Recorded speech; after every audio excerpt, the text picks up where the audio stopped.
Mumtaz TV bersama menegakkan sunnah. Bismillahirrahmanirrahim. Assalamualaikum warahmatullahi wabarakatuh. Alhamdulillahi rabbil alamin. Alhamdulillahilladzi hadana lihada wa ma kunna linahtadiya laula an hadana Allah. Wa asyhadu an la ilaha illallah wahdahu la syarika lah. Wa asyhadu anna Muhammadan abduhu wa rasuluh. Salawatu Rabbi wa salamu alaihi wa ala alihi wa ashabihi ajma'in. Subhanaka Rabbana la ilma lana illa ma 'allamtana innaka antal alimul hakim. Allahumma 'allimna ma yanfa'una wanfa'na bima 'allamtana wa zidna ilman tanfa'una bihi ya rabbal alamin. Rabbana atina fid dunya hasanah wa fil akhirati hasanah wa qina adzaban nar. Wa sallallahu wasallim wa barik ala nabiyyina Muhammadin wa ala alihi wa ashabihi ajma'in. Walhamdulillahi rabbil alamin. Alhamdulillah, kita bersyukur kepada Allah Subhanahu wa taala. Dalam kesempatan hari ini kita masih dimudahkan oleh Allah SWT untuk duduk di majelis ilmu ini. Kita memohon, kita meminta kepada Allah, semoga Allah Subhanahu wa taala memberikan kepada kita ilmu yang bermanfaat. Kita memohon dan kita meminta kepada Allah Subhanahu wa taala, semoga ilmu ini akan semakin menambah kualitas hubungan antara kita dengan keluarga kita. Kita memohon, kita meminta kepada Allah Subhanahu wa taala, semoga ilmu ini akan semakin mendekatkan langkah kita ke dalam surganya Allah Subhanahu wa taala. Rasulullah SAW pernah bersabda, "Man salaka tariqan yaltamisu fihi ilma, sahalallahu lahu bihi tariqan ilal jannah." Barang siapa yang menempuh satu jalan untuk mendapatkan ilmu, pasti Allah Subhanahu wa taala akan memudahkan langkahnya untuk masuk ke dalam surga. Dan semoga Allah Subhanahu wa taala sebagaimana sudah mengumpulkan kita di pagi hari yang penuh berkah ini, semoga Allah Subhanahu wa taala akan mengumpulkan kita di akhirat kelak di dalam surga Firdaus yang tertinggi di sisi Allah Subhanahu wa taala. Amin ya rabbal alamin. Ayah bunda yang dimuliakan oleh Allah Subhanahu wa taala, sebelumnya kami ucapkan banyak-banyak terima kasih. Jazakumullahu khairan kepada segenap panitia, pada segenap Dewan Asatidah di Ma'had Permata Islam ini yang telah bersusah payah untuk menyelenggarakan agenda dalam kesempatan hari ini. Semoga Allah Subhanahu, dan kami juga ucapkan banyak terima kasih kepada ayah bunda sekalian yang sudah meluangkan waktu untuk datang ke tempat ini dalam rangka untuk menambah ilmu yang akan kita pakai untuk mendidik anak-anak kita. Sungguh ayah bunda dimuliakan oleh Allah Subhanahu wa taala, saat kita memutuskan untuk memasukkan anak kita belajar di tempat tertentu, secara hakikatnya kita ingin agar anak kita itu jadi anak yang lebih baik daripada kita. Buatan kira-kira. Ya, sepakat ya. Nah, saat kita berjuang menjadikan anak kita agar lebih baik daripada kita, sungguh di saat yang sama kita juga harus berjuang agar kita juga bisa terus memperbaiki diri kita, memperbaiki keadaan kita. Karena yang namanya mendidik anak adalah tanggung jawab kedua orang tua. Rasulullah SAW bersabda, "Kullukum ra'in." Setiap dari kalian adalah diibaratkan sebagaimana seorang penggembala. Wa kullukum mas'ulun an ra'iyatihi. Dan setiap dari kalian akan ditanya oleh Allah SWT atas apa yang sudah dilakukannya, kepada apa yang telah Allah bebankan kepadanya berupa tanggung jawab tersebut. Ya, yang akan ditanya oleh Allah SWT atas anak-anak kita adalah bukan sekolah, Yang ditanya oleh Allah SWT atas kelakuan anak kita bukan para ustadzah. Yang ditanya oleh Allah SWT atas perbuatan anak-anak kita juga bukan para ustadz. Tetapi yang pertama ditanya adalah kita sebagai orang tua. Maka saat kita mendidik anak kita, ingin menginginkan anak kita menjadi anak yang soleh dan soleha, maka di saat yang sama harusnya kita terus belajar. Terus belajar sebagaimana anak kita belajar. Agar kita termasuk orang yang dipantaskan oleh Allah Subhanahu wa Ta'ala menjadi orang tua yang bisa mendidik anak kita menjadi anak yang lebih baik lagi. Karena kalau kita mau bicara dengan rasio yang adil, misalnya anak-anak kita misalnya sekolah, kalau di sini kira-kira masuk jam berapa? Jam 7 J. Setengah 8 sampai jam berapa? Sampai pada asar, subhanallah. Setengah 8, setengah 9, setengah 10, setengah 11, setengah 12, setengah 13, setengah 14, setengah 15. 7 jam. Baik, anak kita di sini 7 jam. Satu hari ada berapa jam kira-kira? 24 jam. 24 dikurangi 7 di sekolah. Kira-kira sisanya berapa jam? Ada 17 jam. 7 jam bersama dengan para ustadz dan ustadzah di sekolah. 17 jam bersama dengan orang tua. Jadi porsi tanggung jawab kita terhadap anak kita masih lebih besar daripada porsi yang dimiliki oleh sekolah. Maka tidak mungkin menjadi sesuatu yang tidak mungkin untuk kita wujudkan kalau kita sebagai orang tua tidak pernah peduli dengan anak-anak kita, tidak pernah mau tahu dengan keadaan anak kita. Kita nggak pernah mau mengupgrade ilmu kita, kita nggak pernah mau untuk menambah wawasan kita, kita nggak pernah mau untuk menambah pengetahuan kita, bagaimana mendidik anak kita, mengarahkan anak kita, bagaimana membimbing anak kita. Maka sebagaimana tadi disampaikan oleh gurunda tercinta Pak Kamidi tadi, menceritakan bahwa saya ada sekolah di Yogyakarta. Maka di sekolah kami di Yogyakarta, orang tua juga harus belajar. Maka kami ada sesi parenting yang memang kami buat rutin, dan di awal tahun ajaran memang sudah kami anggarkan. Ini dalam 1 tahun ada sekian sesi parenting. Sekali sesi parenting per orang tua kami budget misalnya dengan budget yang cukup tinggi, 150.000. Kalau nggak datang rugi kalian. Dengan harapan itu sarana untuk memaksa orang tua untuk belajar. Walaupun kemudian kami juga memberikan suatu hukuman di sisi yang lain. Kalau berapa kali nggak berangkat silahkan ditarik anaknya. Karena di sini kita ingin anak kita jadi anak yang benar, anak yang baik, anak yang lurus. Tidak mungkin hal itu bisa kita wujudkan kalau kemudian orang tuanya nggak pernah mau belajar. Maka saudaraku sekalian, ayah bunda yang dimuliakan oleh Allah Subhanahu wa Ta'ala, kita hidup di mana tantangan zaman itu semakin besar. Ya, tantangan zaman sekarang semakin besar. Cara mengasuh anak kita pada zaman sekarang dan zaman dulu orang tua kita ngasuh kita itu sudah berbeda. Kalau dulu zaman orang tua kita, zaman kita dulu sekolah, yang di sini kelahiran tahun 80 tahun 90-an ya, insya Allah. Jadi kita satu angkatan.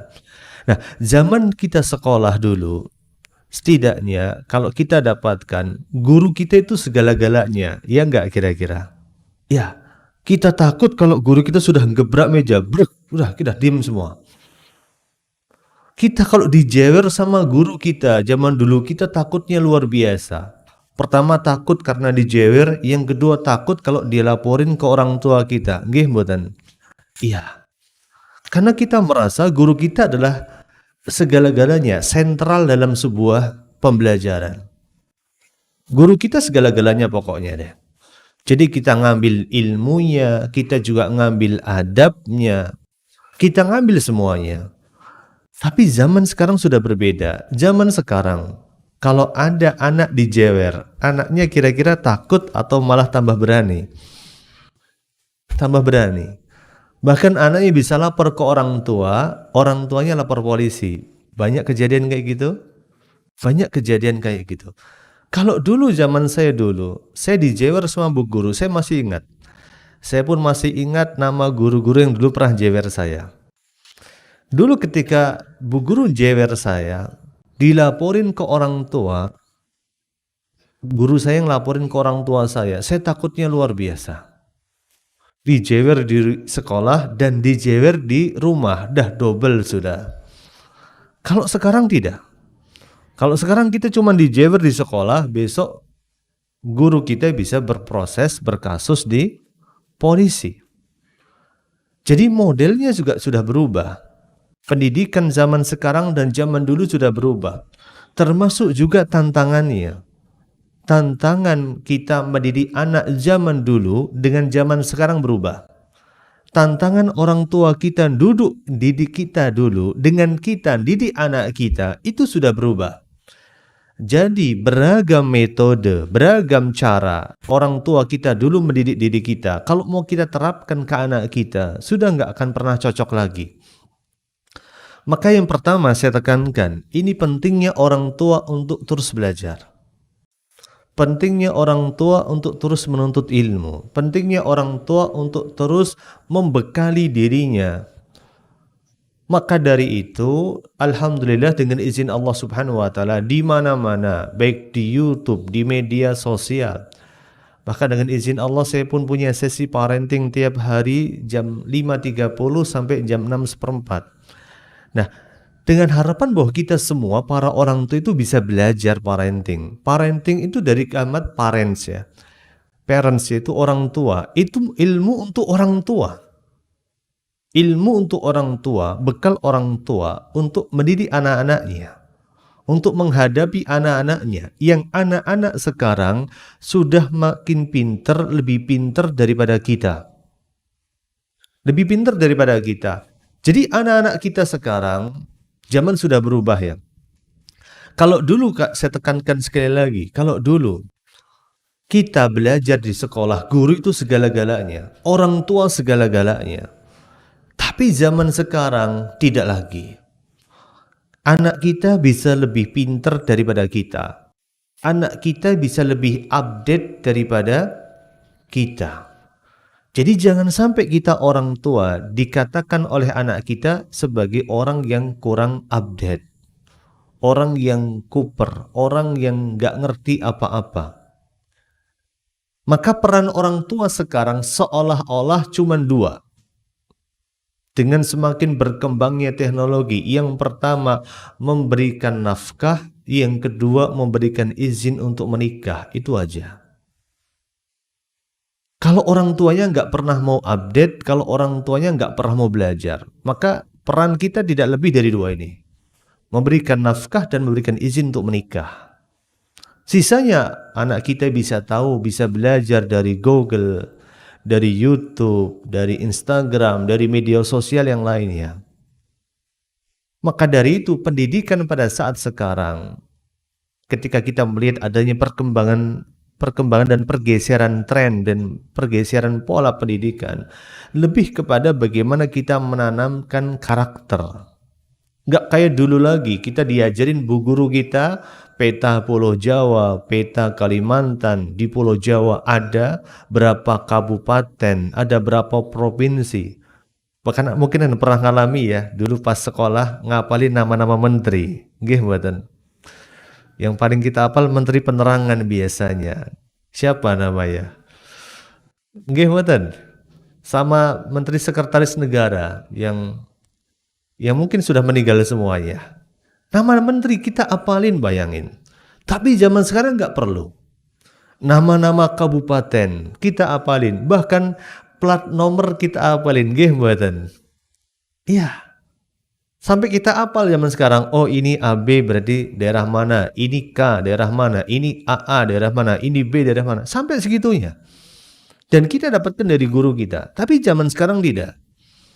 Karena informasi terbuka dengan sangat lebar, anak kita bisa mengakses HP, bisa tahu segalanya.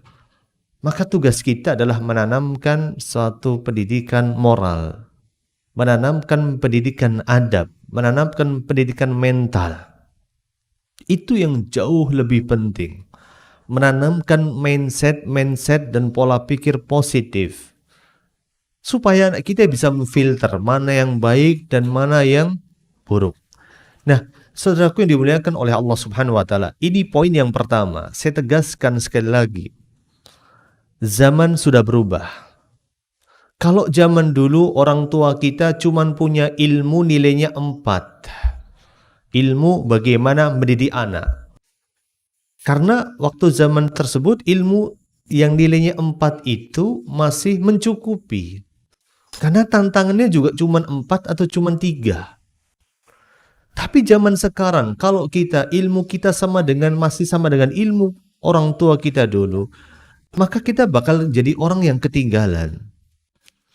Tantangan sekarang bukan hanya 4 atau 5, bukan hanya 40 atau 50, tapi sudah 400 bahkan 500. Bahkan bisa 4.000 sampai 5.000 tantangan. Karena zaman sudah berubah luar biasa. Maka dari itu, Bapak Ibu, saudaraku yang dimuliakan oleh Allah Subhanahu wa taala, pada zaman sekarang dengan adanya perkembangan teknologi yang sangat pesat, sangat luar biasa, semuanya bisa diakses. Maka yang pertama harus kita lakukan adalah kita harus membangun kedekatan dengan anak kita. Ya, kedekatan dengan anak kita. Jadilah kita seorang ayah misalnya, cinta pertama bagi anak perempuannya. Jadilah kita sebagai seorang ayah dan bunda, orang yang dijadikan tempat curhat pertama kali saat anak kita punya masalah. Jadi kita harus membangun suatu ikatan yang sangat kuat dengan anak kita. Caranya bagaimana? Banyak sekali caranya. Tapi yang saya ingin tekankan dulu, ikatan itu harus dibangun. Karena perkembangan zaman sudah luar biasa dan anak kita bisa tergerus dengan perkembangan zaman yang ada. Kalau mungkin ada sinetron yang viral, sinetron atau film layangan putus. Anak kita juga sama, berpotensi menjadi layangan putus. Kalau misalnya layangan itu kita terbangkan, ternyata benang yang kita pakai, kita hanya pakai benang jahit aja. Diterpa angin yang gede, kemudian kira-kira layangan itu bakal putus enggak? Bakal putus. Kemudian ketika layangan itu putus, maka layangan itu pasti akan jatuh dan diperebutkan banyak orang, iya enggak? Kalau kita di kampung, kita main layangan, kemudian layangannya putus, pas putus diperebutkan banyak orang enggak kira-kira? Diperebutkan oleh banyak orang. Nah, ibaratnya anak kita seperti itu. Jikalau tali ikatan antara kita dengan anak kita sebagai layangan itu tidak kuat, maka berpotensi anak kita akan lepas, putus talinya. Kalau sudah jatuh, diperebutkan oleh macam-macam, oleh bandar narkoba, diperebutkan oleh predator seksual, diperebutkan oleh macam-macam ancaman di luar banyak sekali. Maka subhanallah, ayah bunda yang dimuliakan oleh Allah Subhanahu wa taala, pada zaman sekarang subhanallah, mendidik anak gak mudah. Maka ketika kita mendapatkan fenomena di luar sana, anak perempuan kita sepertinya di rumah baik-baik saja. Ternyata di luar anak perempuan kita jadi cabe-cabean. Kalau perempuan namanya cabe-cabean, kalau laki-laki namanya terong-terongan. Kalau bencong, sedikit bencong namanya terong dicabein. Terong cabein rasanya gimana? Ya udah nggak karuan, nggak jelas. Nah, bahkan cabai-cabai ini ada yang dua jenis. Ada yang cabai merah dan cabai hijau. Cabai merah kalau dia kemudian menjual dirinya, menjual kehormatannya hanya untuk mendapatkan suatu eksistensi sosial. Bahasanya pansos. Nggak apa-apa deh saya dihamilin asal sama si fulan. Beda dengan cabai hijau.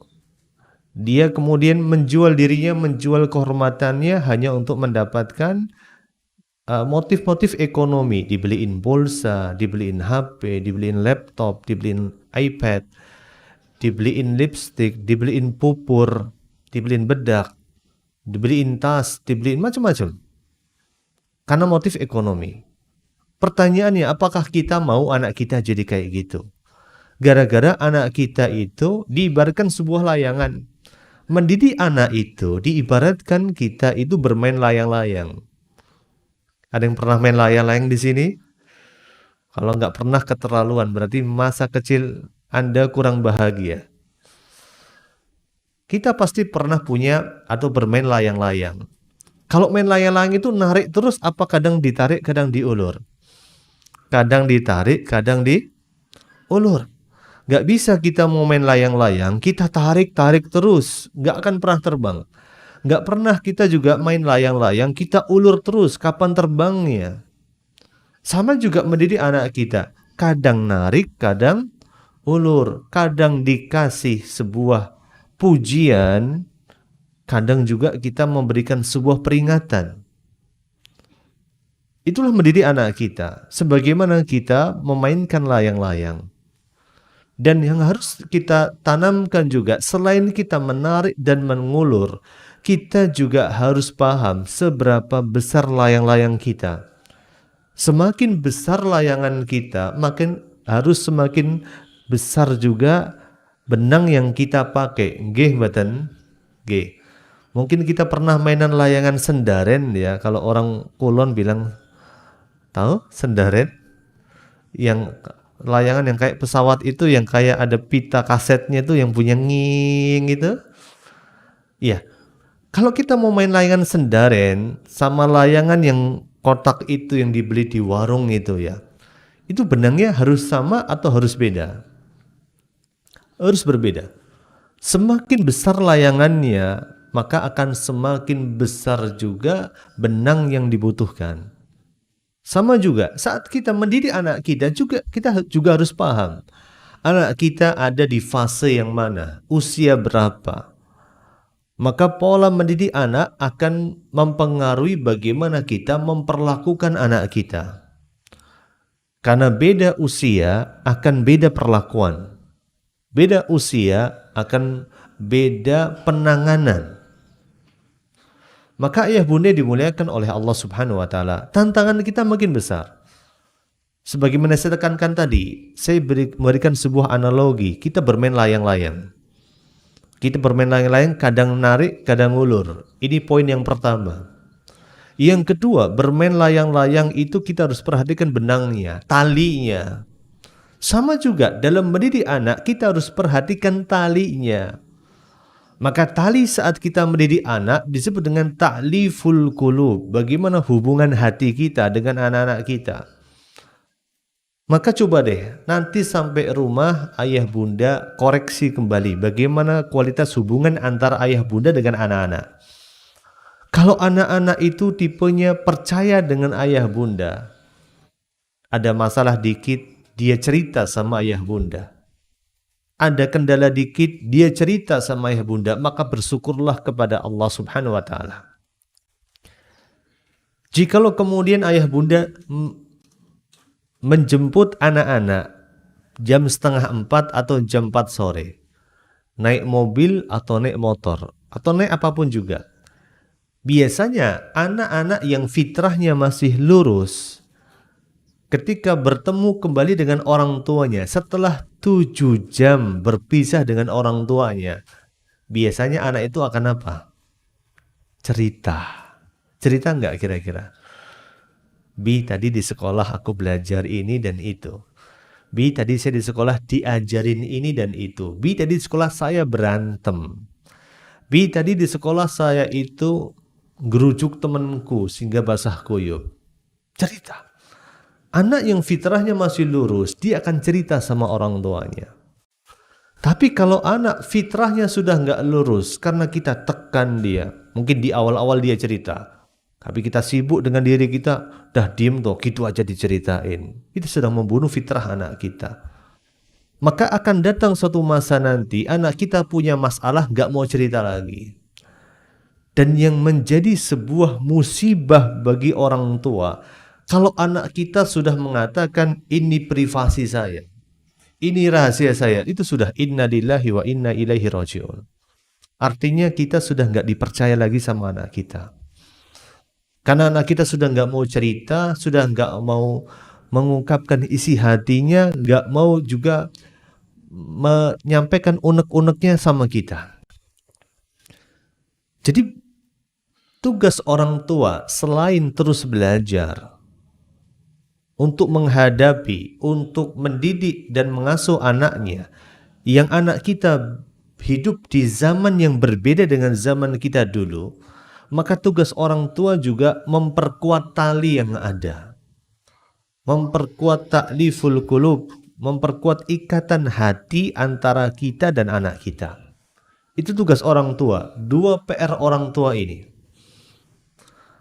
Maka sangat naif sekali jikalau saya kembalikan bahwa mendidik anak, kemudian mendidik anak, kita ingin punya anak yang soleh dan soleha, lalu kita hanya mengandalkan pendidikan itu pada sekolah. Itu sangat naif sekali. Maka berulang kali saya tekankan kepada wali murid di tempat kami. Ketika awal datang, Bun, ayahanda, ingat ya, di sini bukan tukang laundry. Ini sekolah bukan tukang laundry. Kalau kita pergi ke tukang laundry, punya baju kotor, kita nggak mau tahu, ya nggak? Baju kita mau kusut, baju kita mau bau, baju kita mau kena oli, baju kita mau kena minyak goreng, kita nggak mau tahu.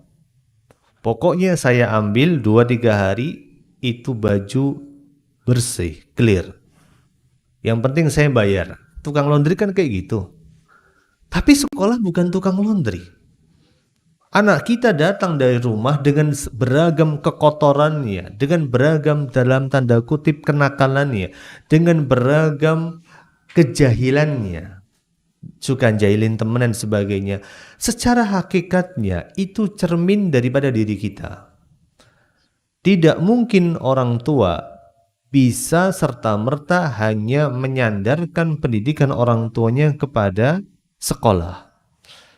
Maka diibaratkan orang tua itu harusnya bersyukur sama sekolah. Kenapa? Karena orang tua itu mendapatkan partner dalam mendidik anak-anaknya. Harusnya bersyukur. Cara bersyukurnya bagaimana? Cara bersyukurnya ya gimana caranya agenda-agenda sekolah itu disupport. Misalnya sekolah pinginnya anak-anak itu di rumah di murojaah hafalannya, ya disupport. Misalnya sekolah pinginnya anak-anak di rumah juga ikut dipantau, ya disupport. Atau sekolah kemudian tadi diceritakan kalau hujan deras katanya bocor gitu, ya disupport juga lah gitu kan, seperti itu. Saya pernah punya teman di Jawa Barat, dia punya sekolah mahal sekali. Dia punya sekolah mahal sekali, per bulan bayarnya itu SPP-nya 5 juta. Masuknya 50 juta. Kemudian ustadznya itu, yang teman saya notabene, dia dikomplain sama wali muridnya, Tat, Mbok ya sekolah itu punya unit usaha, supaya SPP-nya nggak terlalu mahal.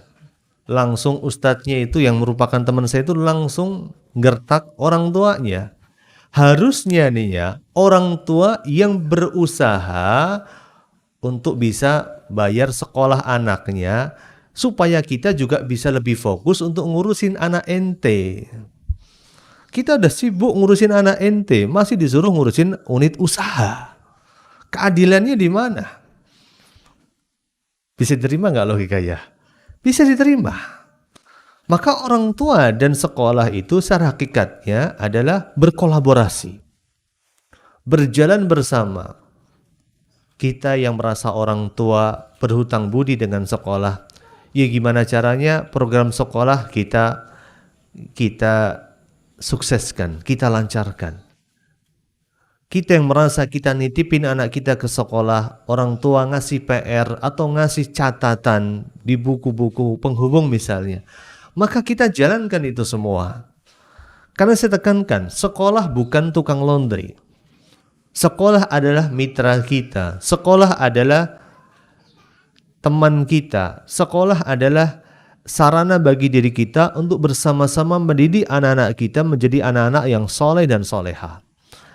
Tanpa peran kita sebagai ayah dan bunda, nggak mungkin kita bisa sukses mendidik anak kita. Kalau kita hanya mengandalkan sekolah, hanya mengandalkan pondok pesantren, sulit untuk sukses. Sebagaimana pengalaman kami 5 tahun pernah sepulang dari Yaman pernah ngajar di sebuah pondok pesantren. Banyak sekali anak-anak yang kami dapatkan di pondok itu menjadi anak yang menjadi-jadi. Dalam tanda kutip nakal, tidak terkendali. Ternyata setelah diajak bicara dari hati ke hati, mereka merasa bahwa mereka itu dibuang ke pondok pesantren. Mereka merasa bahwa mereka itu tidak mendapatkan kasih sayang dari orang tuanya. Maka jikalau kita punya anak di pondok pesantren, kita masih punya kewajiban untuk mendidik anak kita. Walaupun anak kita 1 kali 24 jam sehari ada di pondok, 30 kali 24 jam dalam sebulan ada di pondok. Tetapi kita orang tua masih punya kewajiban, yaitu menjaga tali hati dan ikatan hati antara kita dengan anak kita. Minimal kita telepon sepekan sekali. Minimal kita telepon 2 pekan sekali. Kita tanya kabarnya, kita tanya ada keluhan apa, pengen cerita apa. Itu kalau anak kita sudah di pondok. Kalau anak kita belum di pondok, masih di sekolah yang berangkat pagi, pulang sore, maka saudaraku yang dimuliakan oleh Allah Subhanahu wa taala, sungguh kita pasti punya kewajiban, bahkan kewajiban begitu besar di atas pundak kita. Jangan dikit-dikit dibebankan ke sekolah. Jangan dikit-dikit kemudian kita serahkan ke sekolah. Bayangkan, cuman 7 jam anak kita di sekolah. Hanya 7 jam. Sisanya bersama dengan diri kita. Kita bisa membangun tali ikatan itu di waktu-waktu di mana kita merasa itu adalah waktu yang efektif. Pulang sekolah misalnya, kita biarkan anak kita cerita. Jangan kemudian kita sibuk dengan HP kita sibuk dengan gawai kita. Atau bahkan kalau kita sering mendapatkan anak kita sulit diatur, atau sulit kemudian diajak kompromi, dengan mudah kita kasih HP gitu saja. Maka sesungguhnya kita punya kewajiban membangun tali dan ikatan hati yang ada antara kita dengan anak kita di waktu-waktu di mana kita bisa membersama mereka. Contoh di waktu-waktu saat kita makan bersama dengan mereka. Kalau bisa dalam satu rumah itu kita makannya di meja yang sama dan di waktu yang disepakati. Di waktu makan kita singkirkan semua gawe yang ada, itu saat yang tepat untuk saling bercerita satu sama lain. Kemudian sebelum tidur, kalau bisa kita punya sesi untuk bercerita, memberikan kisah-kisah terbaik untuk anak kita, kemudian mendengarkan keluh kesah mereka, supaya mereka cerita hari ini ngapain, hari ini ketemu siapa, hari ini belajar apa, hari ini dapat faidah apa, hari ini kebaikan apa yang sudah kalian kerjakan, hari ini keburukan apa yang sudah kalian lakukan.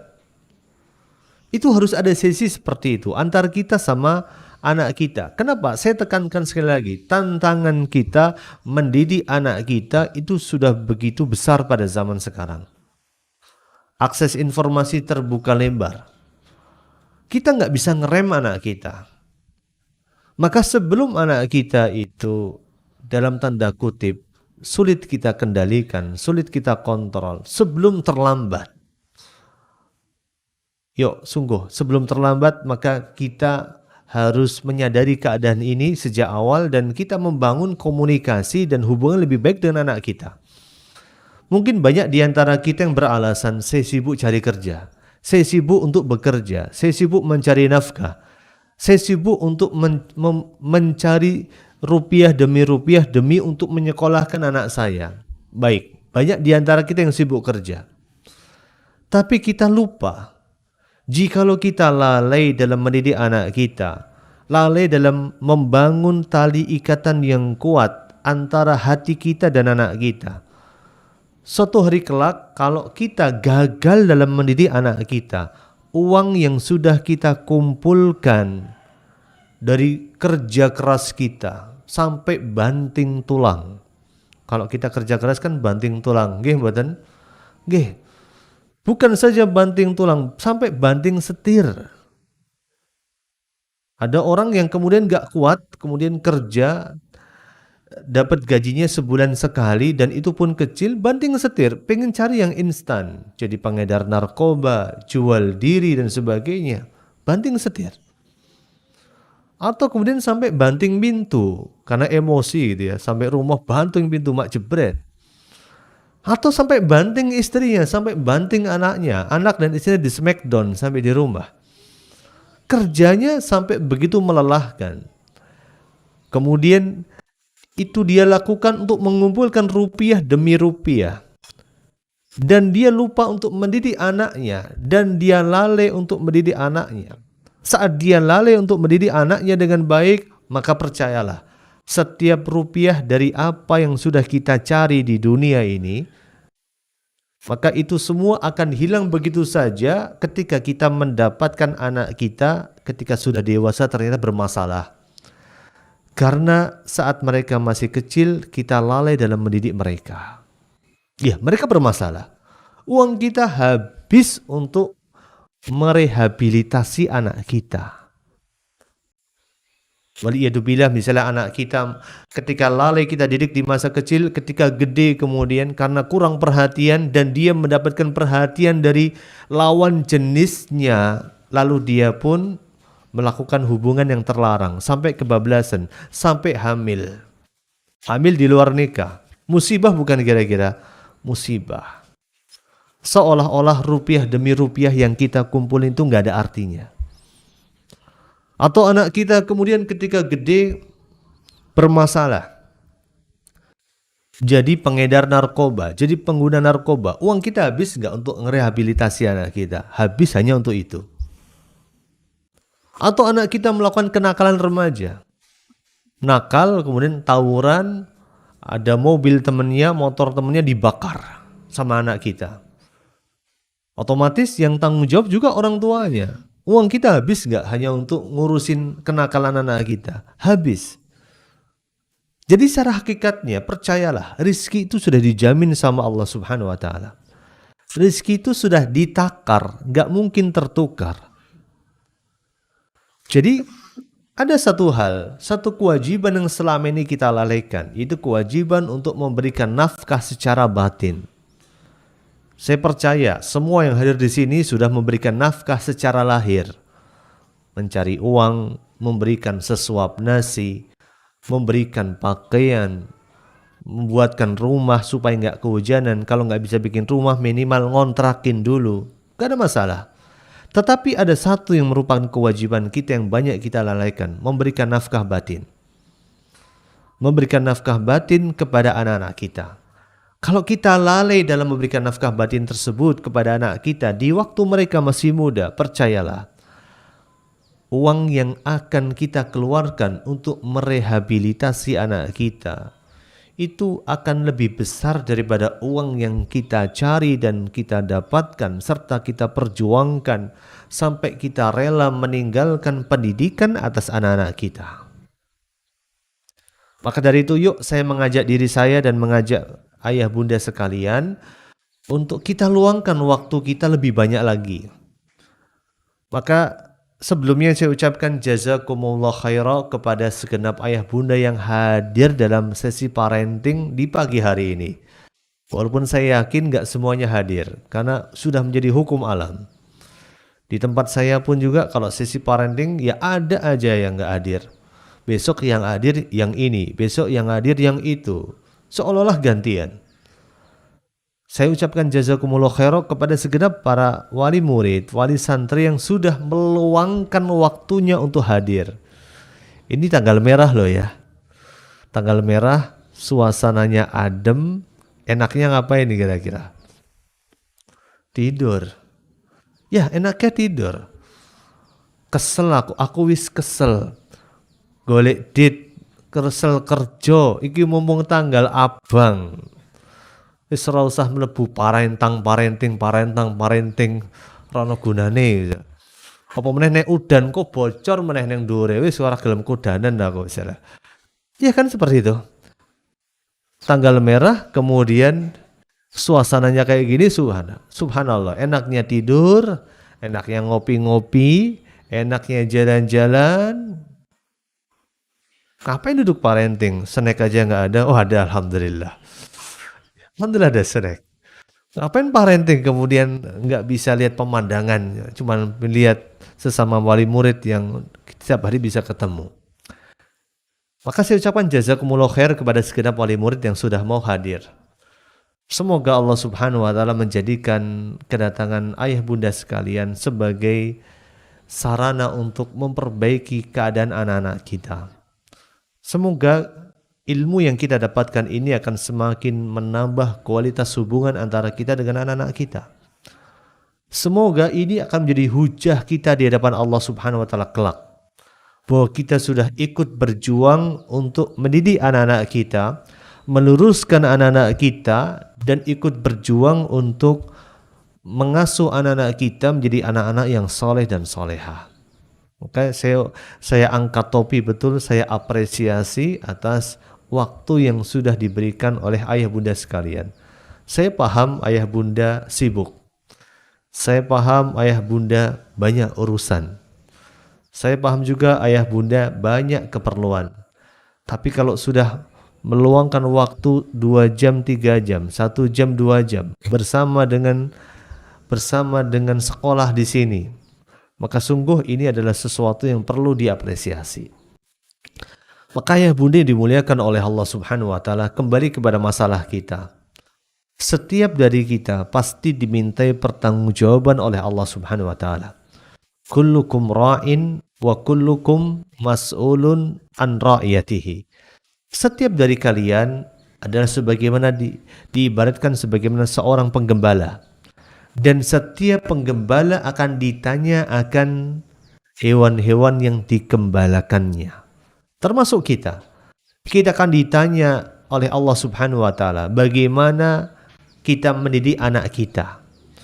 Kita nggak akan pernah ditanya oleh Allah Azza wa Jalla, kenapa di dunia kamu cuma ngasih makan anak kamu pakai tempe, pakai daging. Nggak pernah ditanya. Tetapi kita pasti ditanya sama Allah Azza wa Jalla, kenapa kamu lalai dalam mendidik anak kalian. Kita nggak pernah ditanya sama Allah, kenapa kamu kalau nganter sekolah anak kamu itu cuma pakai sepeda ontel. Nggak akan pernah ditanya. Kita juga akan pernah ditanya sama Allah Subhanahu wa taala, kenapa kamu ketika dulu memberikan nafkah di dunia kepada anak dan istri kamu cuma ngasih rumah kontrakan. Itu nggak akan pernah ditanya sama Allah Subhanahu wa taala. Tapi yang pasti ditanya adalah bagaimana anak kita. Apakah anak kita yang perempuan pakai kerudung atau tidak, menutup aurat atau tidak?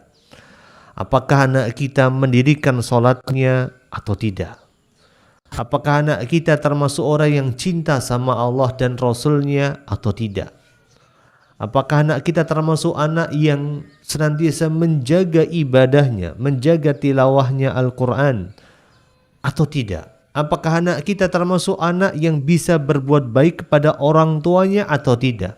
Membentak orang tuanya atau bisa berlaku lemah dan lembut kepada orang tuanya? Itu bakal ditanya sama Allah Subhanahu wa taala. Dan kunci pokok keberhasilan kita ada pada diri kita. Seberapa banyak kita bisa meluangkan waktu kita, seberapa serius kita bisa meluangkan perhatian kita, seberapa kuat kita bisa meluangkan kasih sayang kita. Jadi ayah bunda yang dimuliakan oleh Allah Subhanahu wa taala, sekali lagi, tantangan zaman sudah semakin besar. Ancaman-ancaman juga semakin banyak. Tidak bisa kita mendidik anak kita hanya berbekal dengan ilmu yang diajarkan oleh orang tua kita. Hanya dengan bekal kita melihat dulu bagaimana orang tua kita mendidik diri kita. Nggak bisa.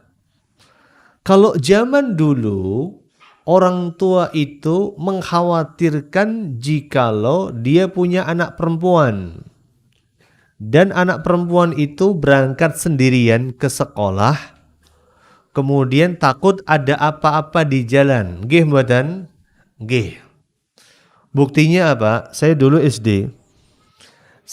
SD dari kelas 1 cawu yang dulu masih caturwulan ya. Cawu yang kedua ya. Caturwulan yang kedua. Kalau satu caturwulan yang pertama saya masih diantar jemput. Caturwulan yang kedua sampai kelas 6 SD saya masih ingat. Saya berangkat sekolah jalan kaki. Padahal jaraknya itu sekitar 3 kilometer. Dan supaya cepat saya biasanya lewat nerobos-nerobos lewat gorong-gorong. Karena kalau lewat gorong-gorong lebih cepat sampai ke rumah saya, rumah orang tua saya. Termasuk kemarin saya sempat ngantar orang tua saya pulang ke rumah. Kemudian saya sempat ke rumah sakit. Saya masih ingat gorong-gorong yang buat lewat dulu pulang sekolah. Ketika mau lewat kemudian saya copot sepatu saya tali di antara dua sepatu, saya kalungin di sini. Belakang kita ngalungin tas ransel, terus di sini ngalungin sepatu. Tangannya megangin tongkat supaya nggak kebawa arus yang ada di sungai tersebut. Lewat gorong-gorong itu. Kemarin saya kemudian ngantar orang tua saya sempat mampir ke rumah sakit ngambil obat, ngambil vitamin misalnya. Saya lihat gorong-gorongnya masih ada tapi sudah ditutup. Subhanallah, menjadi sebuah kenangan. 5 tahun lebih saya lewat gorong-gorong itu. Ya. Dan orang tua nggak pernah mengkhawatirkan bagaimana dan gimana kondisi kita. Karena kita anak laki-laki. Pada zaman dulu yang dikhawatirkan adalah kalau kita punya anak perempuan, takut anak perempuan itu diapa-apain, diperkosa dan sebagainya. Tapi zaman sekarang kita punya anak perempuan dan punya anak laki-laki sama-sama takut. Nggih mboten? Iya. Yang punya anak perempuan ya takut, yang punya anak laki-laki lebih takut lagi. Karena di luar sana banyak predator-predator seksual yang berkeliaran di mana-mana. Maka di sini menunjukkan bahwa zaman sudah berubah. Maka perubahan zaman menuntut adanya perubahan bagaimana kita mensikapinya. Termasuk juga mensikapi pendidikan anak kita dan mensikapi pengasuhan anak-anak kita. Kuncinya ada satu kata saja. Maka ilmu yang kita butuhkan untuk membersamai anak kita juga harus berbeda. Maka inilah pentingnya kita orang tua untuk terus belajar. Dan kita memohon kepada Allah Subhanahu wa taala semoga Allah memberikan kita ilmu yang bermanfaat. Semoga Allah Subhanahu wa taala senantiasa membimbing kita ke jalan hidayah, jalan yang lurus, yang dengan itu kita senantiasa diberikan kekuatan untuk bisa mengasuh dan mendidik anak kita menjadi anak-anak yang soleh dan soleha. Mungkin itu yang bisa saya sampaikan. Nanti untuk lebih panjang dan lebarnya lagi kita kembangkan di sesi tanya jawab. Barakallahu fikum wa sallallahu wasallim wa barik ala nabiyyina Muhammadin wa ala alihi wa ashabihi ajma'in walhamdulillahi rabbil alamin. Silahkan ayah bunda jika ada yang ingin ditanyakan. Barakallahu fiik.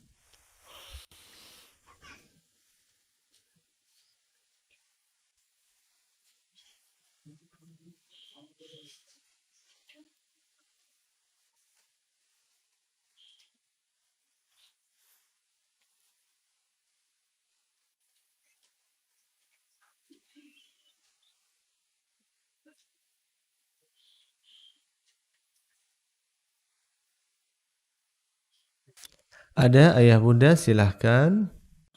Dari bunda-bundanya dulu. Monggo silahkan. Bisa ditulis atau bisa juga disampaikan secara lisan. Baik. Baik, terus.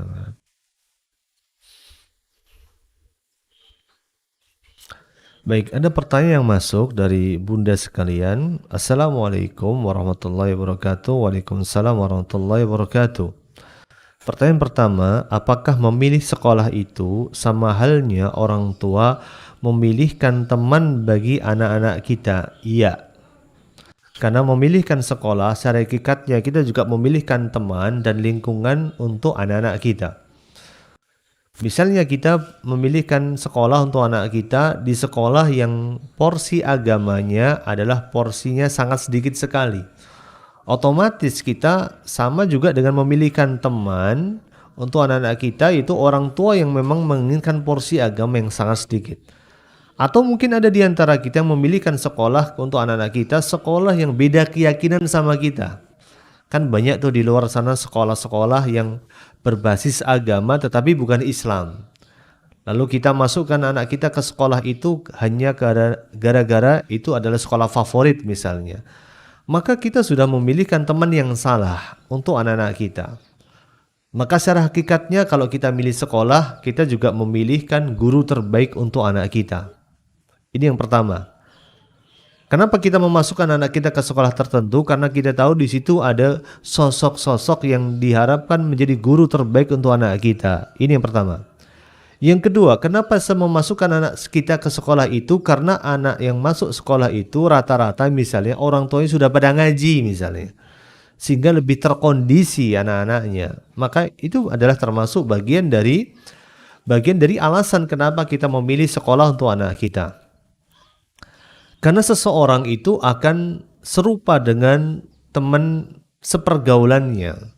Maka dalam pepatah Arab dikatakan man jalis janis. Barang siapa yang duduk bersama dengan seseorang, maka dia akan serupa dengan orang yang dia duduk dengan bersamanya tersebut. Ya, kalau teman kita, anak-anak kita sekolahkan di sekolah yang notabene anak-anak kita adalah anak-anak yang notabene sekolah itu adalah sekolah yang anak-anaknya bermasalah, maka anak kita juga akan bermasalah. Maka saya pernah mengalami satu masa di mana anak saya masuk di sekolah SD di Yogyakarta yang termasuk sekolah yang paling favorit. Yang masuk di sana nun sewu orang-orang yang mungkin secara ekonomi itu punyalah. Secara ekonomi punya jabatan, punya dudukan, punya duit pastinya. Yang terjadi ketika pulang sekolah, saya jemput anak saya senantiasa cerita, tapi ceritanya negatif semuanya. Tadi temanku kayak gini, tadi temanku kayak gitu. Itulah waktu bagi kita untuk mengcounter anak-anak kita. Untuk kemudian mengarahkan anak kita, nah itu nggak baik. Sebaiknya kayak gini, nah itu nggak baik, sebaiknya kayak gini. Sampai pada satu titik itu terekam dengan jelas oleh anak saya. Ketika temannya melakukan hal tersebut, dia cerita ke temannya, yang kamu lakukan tuh nggak bener loh, nggak baik loh, harusnya begini. Terus dikasih seperti itu sama anak saya yang pertama waktu itu ketika masih SD. Sampai pada satu titik, kalau teman-temannya nggak tahu masalah agama, nanya ke anak saya. Sampai pada titik itu. Kemudian dari kelas 1 waktu itu sampai dengan kelas 4 ada di sekolah itu. Naik kelas 5 saya tarik. Karena saya sudah nggak kuat bener. Karena kasihan sekali. Karena terlalu dikejar akademiknya. Akademiknya terlalu dikejar. Saya ingat betul jam 6 sudah masuk. Jam 6 ya, bukan setengah 8 loh ya. Jam 6 sudah masuk. Saya ingat jam setengah 6 sudah saya antar ke sekolah. Kalau datang masuknya jam 6 lebih 1 menit aja itu nggak bisa masuk. Nanti kalau masuk jam setengah 8, suruh nunggu di depan.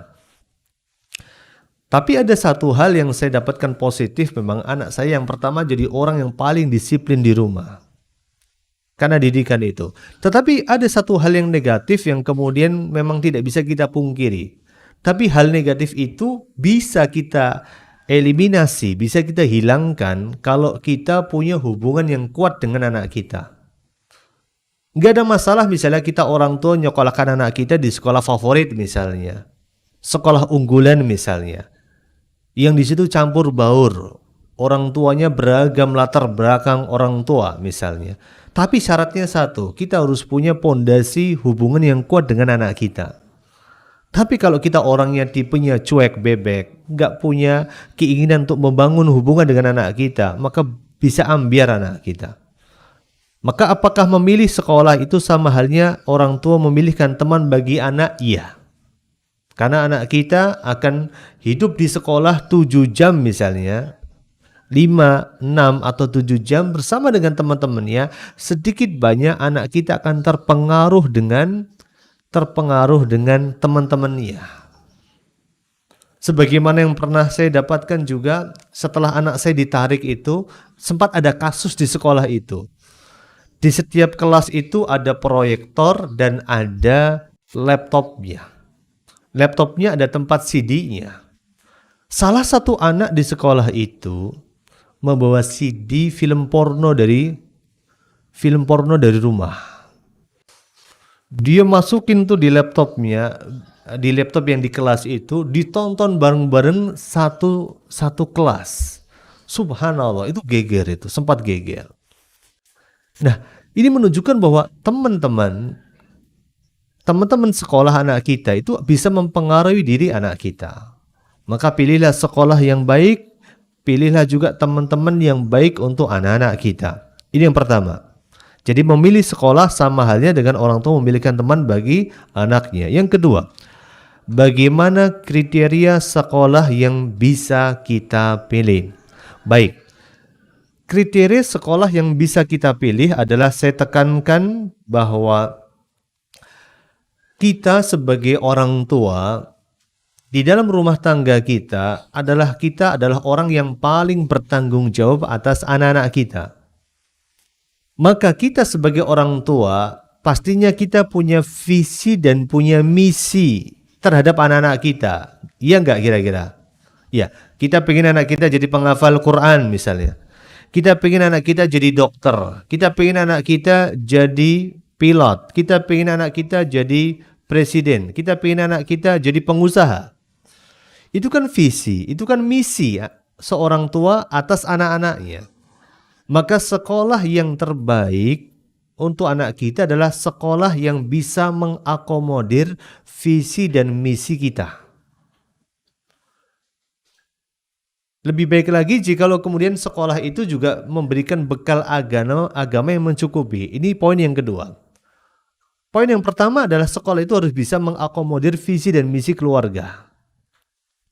Maka jawabannya pasti berbeda-beda antara keluarga yang satu dengan keluarga yang lain. Jawabannya bisa berbeda antara ayah yang satu dengan ayah lain.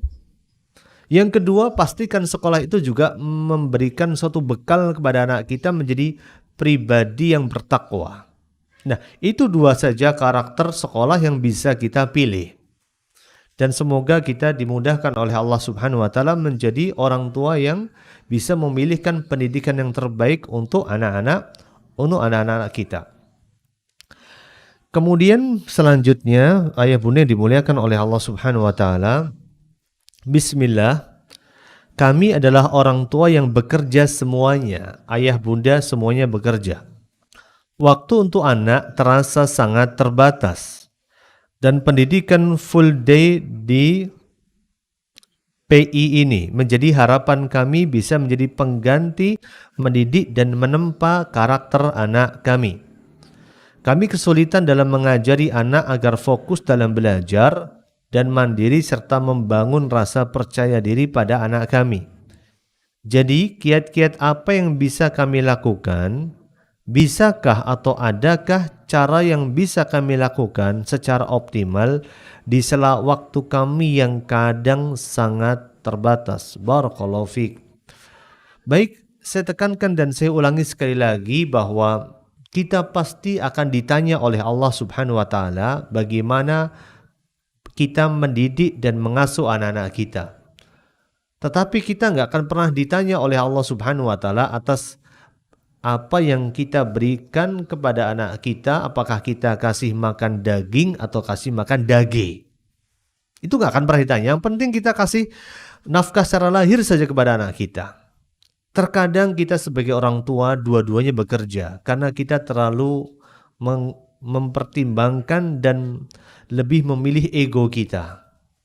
Kalau kita mencari keinginan kita nggak akan pernah ada batasnya. Tapi kalau kita mencari sesuatu yang bisa menutupi kebutuhan kita. Kebutuhan kita ada batasnya. Dalam sehari kita makan sehari berapa kali? 3 kali. Ya enggak. Sekali makan berapa piring? 1 piring, 1,5 piring saja.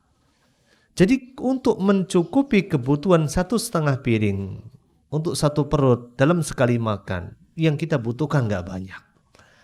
Tapi selama ini kita memaksakan diri kita untuk bekerja. Kita bekerja dan istri kita ikut bekerja hanya untuk mencari sebuah keinginan, bukan untuk memenuhi sebuah kebutuhan.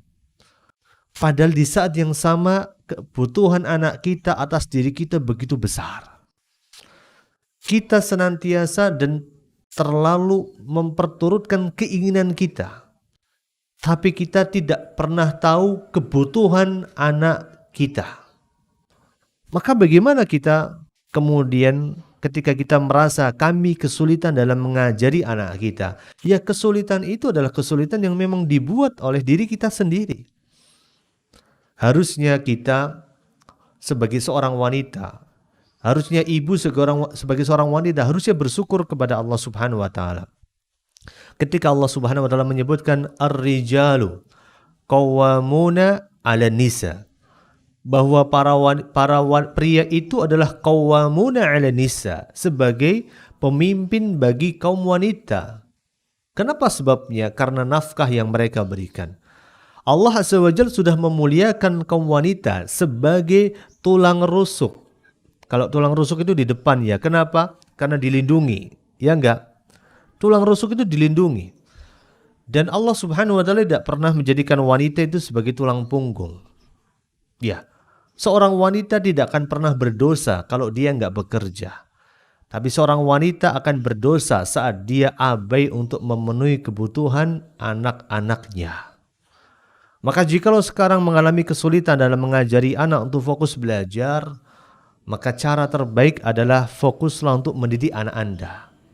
Anak kita akan tumbuh dan berkembang. Anak kita akan terus tumbuh dan berkembang. Jadilah kita bagian dari episode kehidupan mereka dan kebahagiaan mereka di waktu kecil mereka. Nanti kalau anak kita sudah gede, kita mau kerja lagi silahkan. Mau kerja lagi membanting tulang sampai berdarah-darah silahkan. Tapi sekarang mumpung anak kita masih kecil, mumpung anak kita masih bisa diarahkan sebagaimana sebuah ranting pohon. Terkadang kita lalai mengarahkan anak kita, masih kecil gampang. Tidakkah kita ingat ranting yang masih kecil akan lebih mudah dibengkokkan daripada ranting sudah membesar? Anak kita yang sekarang melakukan kesalahan lebih mudah untuk kita luruskan. Anak kita yang katanya sekarang gak bisa fokus, lebih mudah difokuskan saat mereka kecil daripada saat mereka sudah gede kita latih mereka untuk fokus. Semakin sulit bagi mereka untuk fokus. Maka itu solusi yang terbaik. Ya, solusi bagaimana kita bisa mengerem keinginan kita dan kita bisa lebih peka dengan kebutuhan anak-anak kita. Pertanyaan selanjutnya, Bismillah, Assalamualaikum Ustadz. Waalaikumsalam warahmatullahi wabarakatuh. Izin bertanya, silahkan, barakallahu fikum. Bagaimana cara menghadapi atau mengatasi anak yang sering mengeluh? Contoh, saat dimintai tolong oleh orang tua atau saat tidak didapati apa yang diinginkannya. Syukron wa barakallahu fikum. Maka saat kita menghadapi bagaimana mengatasi anak yang sering mengeluh, maka yang pertama kali kita lakukan adalah kita melihat diri kita. Apakah kita termasuk orang yang suka mengeluh atau tidak? Karena anak kita adalah peniru ulung. Kalau kita mengatakan kepada anak kita sampai mulut kita berbusa-busa, "Nak, jangan kamu banyak ngeluh," maka sungguh anak kita lebih mempercayai apa yang mereka lihat daripada apa yang mereka dengar. Anak kita akan melakukan apa yang kita lakukan dan anak kita tidak akan melakukan apa yang kita ucapkan. Maka kalau kita mendapatkan fenomena itu, cobalah kita sebagai orang tua berkaca diri. Sebagaimana kemarin datang kemudian orang tua menemui kami. Orang tua itu mengatakan kepada kami, Ustadz, Ustadzah, anak saya kalau di rumah itu kalau ngambek kayak gini-gini. Maka saya bilang ke orang tuanya, kalau bapak ibu ngambek kira-kira gimana ngambeknya? Itu PR buat bapak ibu. Nanti besok datang lagi kasih ke saya jawabannya. Besok lagi datang ngasih jawaban ke saya, betul Ustadz, ternyata ngambeknya anak saya sama dengan ngambeknya saya. Ya itu dia masalahnya. Sama juga kalau kita mendapati bahwa anak kita sering mengeluh, jangan-jangan kita sebagai orang tua sukanya ngeluh, sukanya sambat, dikit-dikit ngeluh. Maka orang tua mengajarkan cara mengeluh kepada anak. Anak kita belajar cara mengeluh dari orang tuanya. Semoga kita dimudahkan oleh Allah menjadi orang tua yang lebih baik lagi. Amin ya rabbal alamin. Selanjutnya, bagaimana tips agar anak mau murojaah di rumah? Baik, cara agar anak mau murojaah di rumah adalah orang tua harus melibatkan dirinya. Melibatkan dirinya dalam proses murojaah itu. Tidak mungkin kita orang tua bisa mendidik anak kita sesuai dengan apa yang kita inginkan jikalau kita belum melakukan apa yang sudah kita perintahkan kepada anak kita. Cara murojaahnya bagaimana? Bisa dengan berbagai cara. Yang pasti adalah kita bisa memberikan contoh kepada anak kita. Bagaimana kita membaca Al-Quran. Maka mereka pun akan membaca Al-Quran. Bagaimana kita membaca buku. Mereka pun akan membaca buku. Kalau kita kerjaannya hanya membaca HP, baca status saja, maka anak kita juga kerjanya pasti baca dan lihat buku saja, lihat HP saja. Maka awali dari diri kita, maka anak kita akan mencontoh apa yang kita lakukan. Nah, bagaimana cara murojaahnya? Nanti bisa dilihat bagaimana usia anak kita. Bagaimana rentang usia anak kita. Di tempat kami misalnya sebagai contoh ya, anak-anak di tempat kami menghafal Al-Quranul Karim, tapi mereka nggak bisa baca. Dan yang paling banyak di tempat kami itu usia 5 tahun sudah 17 juz. Masuk usia 3, usia 5 tahun sudah dapat 17 juz. Nggak bisa baca. Kuncinya di mana? Kuncinya di orang tuanya. Kalau orang tuanya mau meluangkan waktu, maka bisa dapat 17 juz. Tapi kalau nggak mau meluangkan waktunya, 1 juz 1 semester aja luar biasa sulitnya. Dan kita bisa melihat bagaimana kondisi orang tua dari anak-anak kita bisa dilihat dari bagaimana keadaan anak-anaknya. Karena keadaan anak itu cerminan bagaimana keadaan orang tuanya. Maka kalau orang tuanya bisa murojaah dengan anaknya dengan baik, maka itu juga akan bisa mempengaruhi bagaimana anaknya bisa murojaah atau tidak. Maka termasuk di antara tempat kami itu, anak-anak nggak bisa baca, maka anak-anak ditalkin. Nah kalau standarnya nggak sama gimana panjang pendeknya? Di sekolah diajarinnya gini, di rumah ngajarinnya sudah beda lagi. Panjang pendeknya salah. Maka kami menyediakan standar kami adalah menyediakan speaker Al-Quran. Dinyalakan, anaknya lagi bermain sudah sambil dengerin Al-Quran. Anaknya lagi menggambar sambil dengerin Quran. Kita bawain speaker Al-Quran. Hanya model speaker Al-Quran, orang tuanya nggak perlu mentalkin. Mungkin bacaannya masih belepotan juga. Kami juga paham. Maka kami bawain speaker Al-Quran. Bun, besok yang dihafal ayat ini sampai ayat ini. Besok yang dimurojah ayat ini sampai ayat ini. Jadi nanti di rumah yang disetel, nanti nomor ini dan ini dipencet. Di rumah nanti tinggal dipencet. Anaknya lagi main, diperdengarkan. Segitu mudahnya. Tinggal bagaimana orang tua mau atau tidak untuk mendampingi anak-anaknya. Kemudian pertanyaan selanjutnya, Bismillah, Assalamualaikum Ustadz. Waalaikumsalam warahmatullahi wabarakatuh. Pertanyaan anak adalah yang pertama, apa yang semestinya dilakukan orang tua sehingga dapat memperlakukan anaknya dengan tepat dan anaknya dapat menerima penjelasan orang tua? Maka yang dilakukan oleh orang tua agar bisa memperlakukan anaknya dengan tepat adalah bekali diri dengan ilmu. Itu saja. Karena tiap-tiap fase perkembangan anak akan ada metode dan pendekatan yang berbeda. Jadi bekali diri Anda, kita sebagai orang tua dengan ilmu yang kita butuhkan. Karena kita mau sholat butuh ilmu. Kita mau masuk kamar mandi butuh ilmu. Gimana cara baca doa masuk kamar mandi? Kaki kanan atau kaki kiri dulu? Kita mau makan butuh ilmu. Gimana doa mau makan, gimana doa habis makan, dan pakai tangan kanan atau tangan kiri. Kita mau jadi dokter butuh ilmu. Kita mau jadi pengusaha butuh ilmu. Dan ilmu itu yang akan membedakan diri kita dan kualitas diri kita di hadapan Allah Subhanahu wa taala kelak. Maka bekali diri kita dengan ilmu. Kalau kemudian saya senantiasa memberikan analogi ya. Kalau kemudian di luar sana sama-sama tukang batu ya, mohon maaf ya, sama-sama tukang batu, tetapi bisa berbeda kedudukannya di mata manusia karena perbedaan ilmu. Yang pertama, tukang batu bangun rumah. Digaji kerja dari jam 8 sampai jam 4 sore, 100.000. Bangun rumah, bercucuran keringat. Kalau dia punya ilmu lagi, kalau dia nambah ilmunya dikit lagi, jadi tukang batu gosok permata dan berlian di Kalimantan Selatan. Mungkin gak digaji 100.000 sehari? Gak mungkin. Mungkin 1 juta sehari. Kalau dia punya ilmu lagi, jadi tukang batu di rumah sakit sono. Jadi dokter spesialis ngeluarin batu ginjal. Sekali operasi 5 juta, nih 5 juta. Perbedaannya di mana kira-kira? Sama-sama tukang batu ini. Di mana kira-kira? Di ilmu.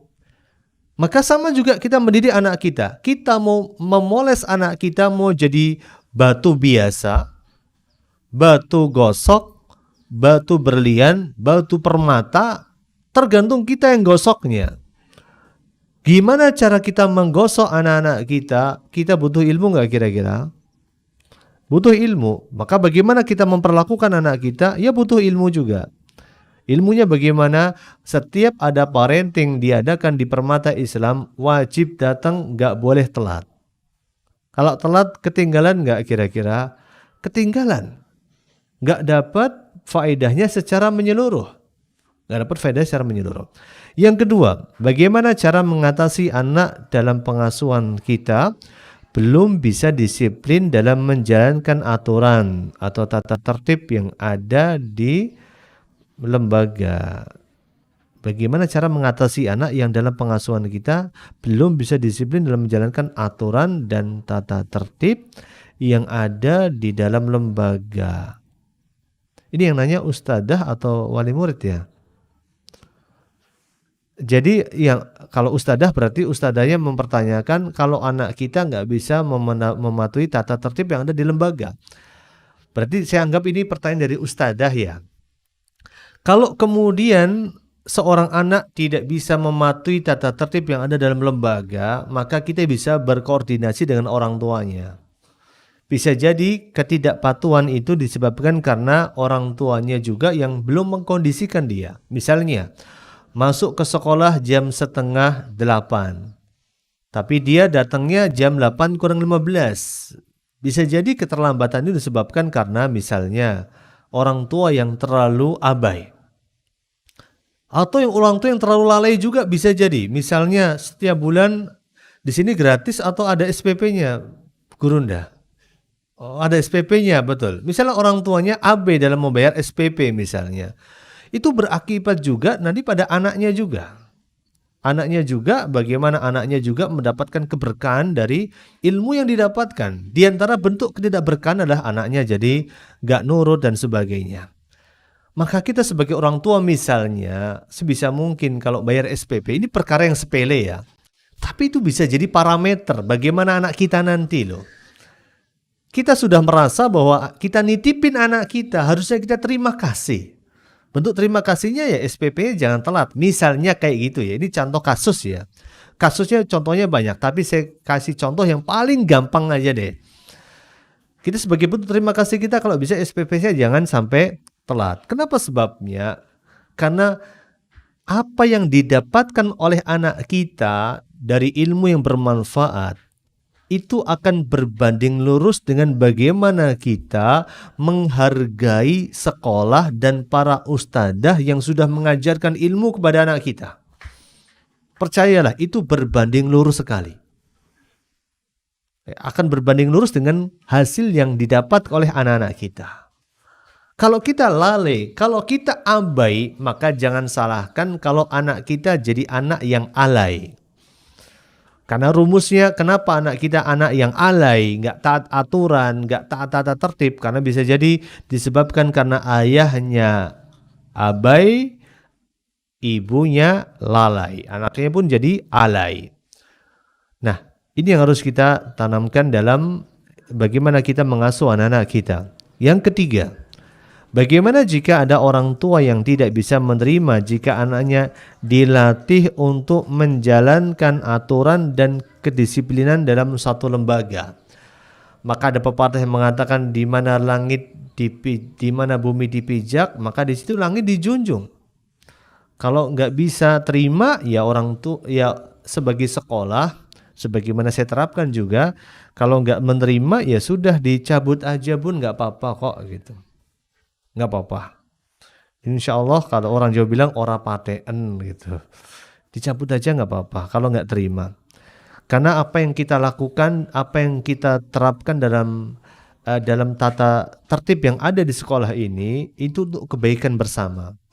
Untuk kesolehan anak-anak kita juga, untuk kebaikan anak-anak kita juga, untuk keberhasilan anak-anak kita juga. Kalau dirasa nggak cocok, berarti memang kita nggak sejalan, kita nggak satu visi, kita nggak satu misi, dan kita memang belum cocok untuk berkolaborasi.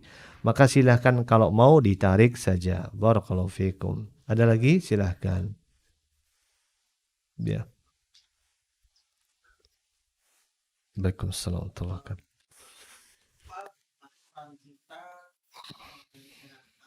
Istilahnya mengawasi anak sampai sehingga anak itu tak terasa seperti terlalu ditekan gitu. Takutnya niat kita dalam mengawasi dan memberikan satu sesuatu, tapi takutnya si anak memahaminya bahwa saya Baik. anak di bawah 10 tahun. Baik. Bagaimana kita memberikan batasan kepada anak dan menanamkan tata tertib dan aturan dalam keluarga dan anak tidak merasa ditekan.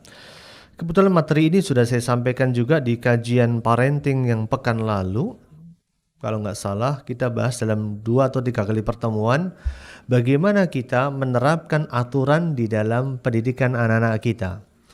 Maka satu hal yang harus kita perhatikan adalah saat kita bikin aturan, saat kita membuat satu tata tertib dalam rumah tangga kita, yang harus kita perhatikan adalah libatkan anak kita. Ya, libatkan anak kita. Biasakan anak kita diajak bicara, diajak ngobrol, diajak dimintai pendapatnya. Walaupun pada kenyataannya pendapatnya nggak masuk akal. Contoh, kalau saya minta pendapat anak-anak, biasanya saya melakukannya di meja makan saat kita makan bersama. Saat kita makan bersama, saya melontarkan ide. Gimana kalau kita besok, minggu depan kita ada agenda keluar. Ada ide nggak mau kemana? Mereka kasih ide. Walaupun ada anak yang paling kecil mungkin kasih ide nggak masuk akal. Kita ke Amerika misalnya, nggak masuk akal. Tapi kita tetap hargai anak kita. Kita hargai anak kita, kita mintai pendapatnya. Nah, bagaimana kalau kita membuat aturan, maka anak kita juga perlu untuk kita libatkan. Karena aturan itu nanti yang melaksanakan adalah setiap dari kita, semua komponen anggota keluarga, bukan hanya kita saja, tetapi anak kita juga. Ketika anak kita dilibatkan dalam pembuatan tata tertib dan aturan, maka anak kita akan lebih merasa memiliki tanggung jawab. Karena saya ketika bikin aturan itu, saya ikut hadir loh, kata anak saya. Atau kemudian anak kita melanggar aturan itu, maka kita bisa ingatkan anak kita. Kemarin kan sudah kita sepakati. Misalnya, setiap bangun tidur, kita membereskan kasur kita masing-masing. Setiap kita makan, kita beresin piring kita masing-masing kita bawa ke dapur masing-masing. Nah, kita libatkan anak kita. Kemudian yang kedua, setiap aturan yang diterapkan juga harus mengandung konsekuensi. Aturan yang tidak ada konsekuensinya diibaratkan sebagaimana senjata yang nggak ada gunanya. Contohnya misalnya lampu merah. Kenapa kita kalau berkendara naik mobil atau naik motor lampu merah itu kita berhenti semuanya? Karena ada konsekuensinya. Sekarang ada e-tilang misalnya. Kalau kita melanggar lampu merah kita bakal kena denda 500.000 misalnya. Aturan itu kira-kira bakal efektif apa enggak kira-kira? Akan lebih efektif daripada cuma dikasih aturan tanpa adanya konsekuensi. Maka harus ada konsekuensi. Maka konsekuensinya bisa berupa dari hal-hal yang sepele saja. Misalnya tadinya anak kita dikasih waktu untuk pit-pitan sama temennya. Punya waktu pit-pitan nggak anak kita umur segitu? Iya punya pit-pitan ya. Biasanya dikasih waktu pit-pitan 1 jam. Kalau melanggar satu aturan maka dikurangi 30 menit setiap harinya. Anak kita mikir nggak kira-kira? Mikir. Atau uang jajan. Anak kita berangkat sekolah dikasih uang jajan 2.000 misalnya. Pokoknya setiap melanggar aturan dikurangi 1.000. Mikir nggak dia nanti? Mikir dia. Maka pastikan yang pertama aturan itu dibuat bersama dengan anak kita. Jangan jadi orang tua yang otoriter. Yang kedua, aturan itu harus punya konsekuensi. Hanya harus punya konsekuensi hukum, ada hukumannya.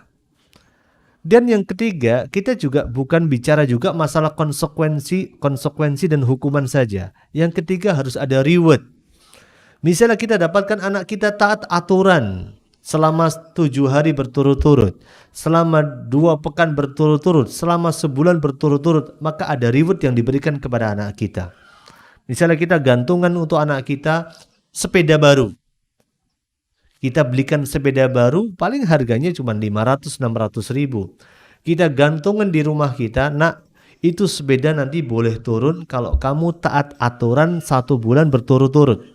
Anak kita bakal mikir nggak untuk mentaati aturan? Bakal mikir. Maka dari itulah itu yang bisa kita lakukan. Semoga Allah Subhanahu wa taala mudahkan. Itu aja kan? Ya. Selanjutnya, Assalamualaikum warahmatullahi wabarakatuh.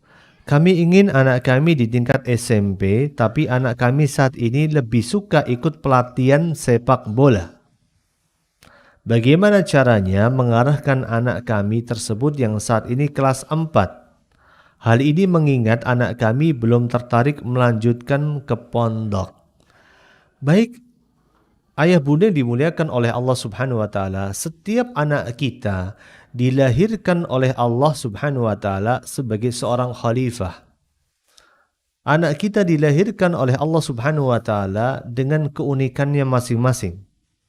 Anak kita dilahirkan oleh Allah Subhanahu wa taala dengan kelebihannya masing-masing, dan anak kita dilahirkan oleh Allah Subhanahu wa taala dengan membawa perannya masing-masing.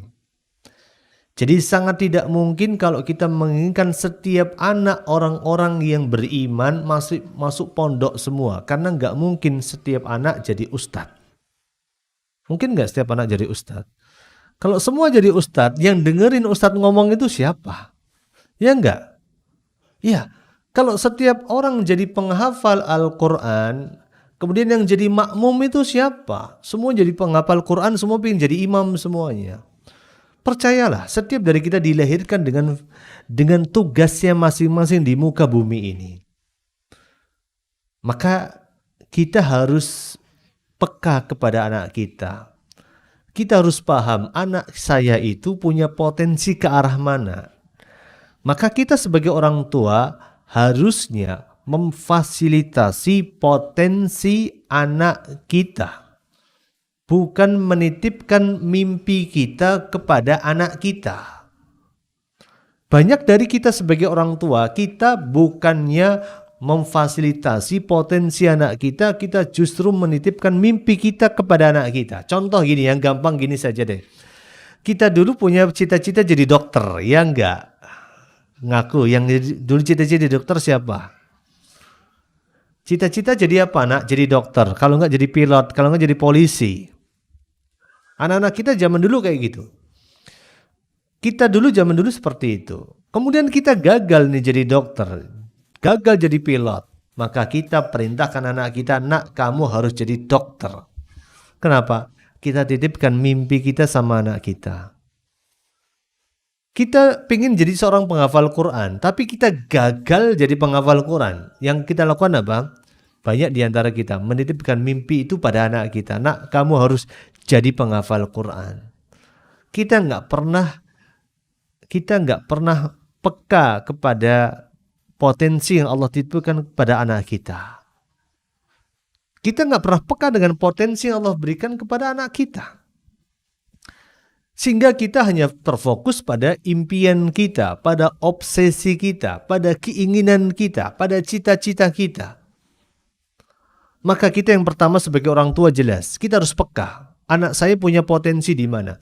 Kalau dia pinginnya main bola, ya nggak ada masalah. Saya pun pas kecil, nun sewu ya, saya itu kerjaannya main bola.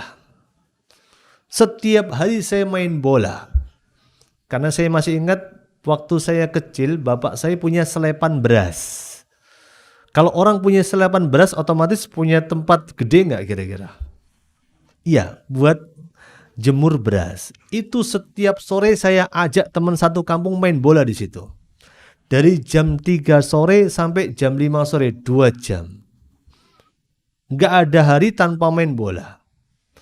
Sehingga sering saya kalau ngaji itu ya, saya kalau ngaji, disuruh ngaji di masjid itu ya, pas jadwal saya main bola, ya saya berangkat ke masjid, tetapi saya nggak berangkat ke masjid, saya main bola tempat lain.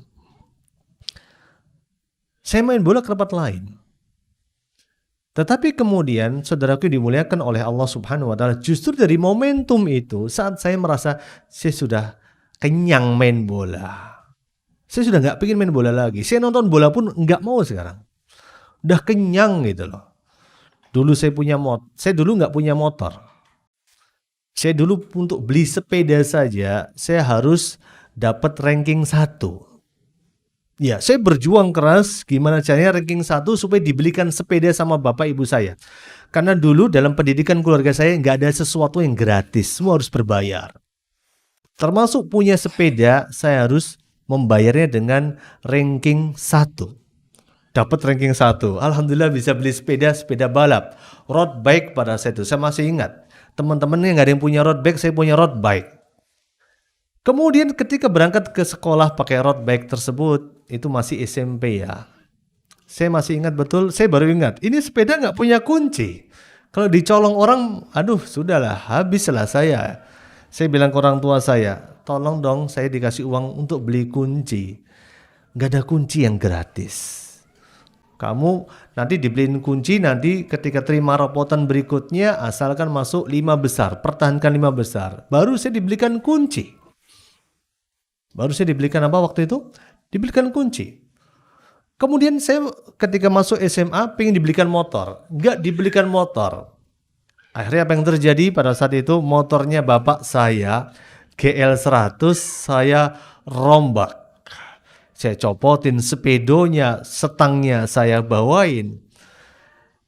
Ya kayak gitulah. Tetapi ketika besar, subhanallah, saya kemudian merasa saya sudah kenyang dengan itu semua, dengan kenakalan itu semua, kenyang dengan main bola, kenyang dengan rombak motor bapak saya, sehingga saya sekarang punya motor, punya mobil ya standar-standar aja, nggak pengen dirombak dan sebagainya. Sudah merasa kenyang. Maka saat kita melihat anak kita seperti itu, harusnya kita bisa sikapi, oh berarti anak saya punya potensi dari sisi yang lain. Punya potensi dari sisi yang lain yang bisa jadi itu potensi jika disalurkan itu membawa kebaikan untuk anak kita, misalnya seperti itu. Tapi orang tua di sini tetap harus mengarahkan anaknya. Tidak harus kemudian kalau kita punya anak yang soleh, anak itu harus masuk pondok. Tidak harus. Banyak orang-orang yang baik, banyak orang-orang yang hafal Quran yang dihasilkan bukan dari pondok. Banyak loh. Maka dari itulah masuk pondok bukan segala-galanya. Tugas kita adalah mengawal anak kita dengan segenap potensinya. Barakallahu fikum. Ada lagi?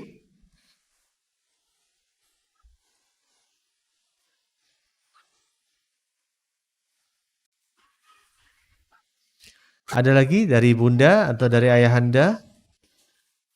Sampai jam berapa gurunda? Sudah selesai. Baik, jika sudah selesai, alhamdulillahirrabbilalamin, kita memohon kepada Allah SWT, semoga ilmu yang kita dapatkan menjadi ilmu yang bermanfaat, dan kita memohon kepada Allah Subhanahu wa taala semoga kita semua dibimbing oleh Allah Subhanahu wa taala untuk bisa mendidik anak-anak kita menjadi anak-anak yang saleh dan salihah. Wassallallahu wasallam wa barik ala nabiyyina Muhammadin wa ala alihi wa ashabihi ajma'in.